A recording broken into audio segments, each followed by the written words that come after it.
5, 10, 15, 20, 25, 30। ठीक है, अब हमें इसका क्या निकालना है, एलसीएम निकालना है। एलसीएम निकालना है तो एलसीएम निकालने के लिए हमें क्या करना है, सबसे बड़ी संख्या लिखनी है। सबसे बड़ी संख्या क्या है हमारे पास में, 30।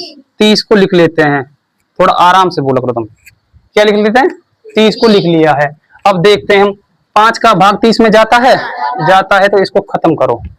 10 का जाता है, इसको भी खत्म करो। 15 का जाता है, खत्म करो। 20 का जाता है, नहीं जाता। अब 20 के ऐसे गुणनखंड करने, ऐसे डाइवर्जेशन करने हैं, 2 डाइवर्जेशन ऐसे करने हैं कि 2 गुणनखंड जो इसमें भाग जाए। तो 20 को हम ऐसे भी लिख सकते हैं 10 गुणा 2, 10 गुणा 2। तो 2 का भाग जाता है, जाता है, खत्म करो। बच क्या गया हमारे पास में 2, तो 2 का गुणा लिख देंगे। फिर उसके पश्चात क्या आता है 25। 25 का जाता है, नहीं जाता। अब 25 का क्या करेंगे,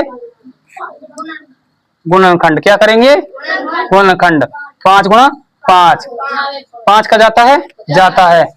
तो एक 5 बच रहा है, दूसरी संख्या को हम लिख लेंगे।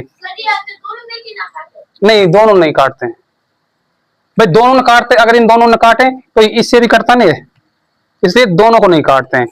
ठीक है, तो ये कितना हो गया हमारा, 5 दूना 10, और 10 का इसका करेंगे तो 300। तो ये हो गया हमारा आंसर। तो ये सबसे छोटी। अब देखो, इन संख्याओं का भाग इसमें जाता, इस सारी संख्याओं में जाता है, इन सब का भाग इन सारी संख्याओं में जाता है। सारी संख्याओं का भाग जा रहा है 300 में। अब 300 से छोटी ऐसी कोई संख्या नहीं है जिनमें इन सब का भाग जाए। 300 में ऐसी कोई सी छोटी संख्या नहीं है, ये सबसे न्यूनतम छोटी संख्या है।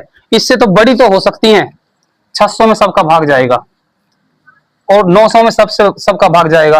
अब क्या है कि जो क्या कहते हैं कि बड़ी से बड़ी संख्या, परिभाषा बताते हैं कि बड़ी से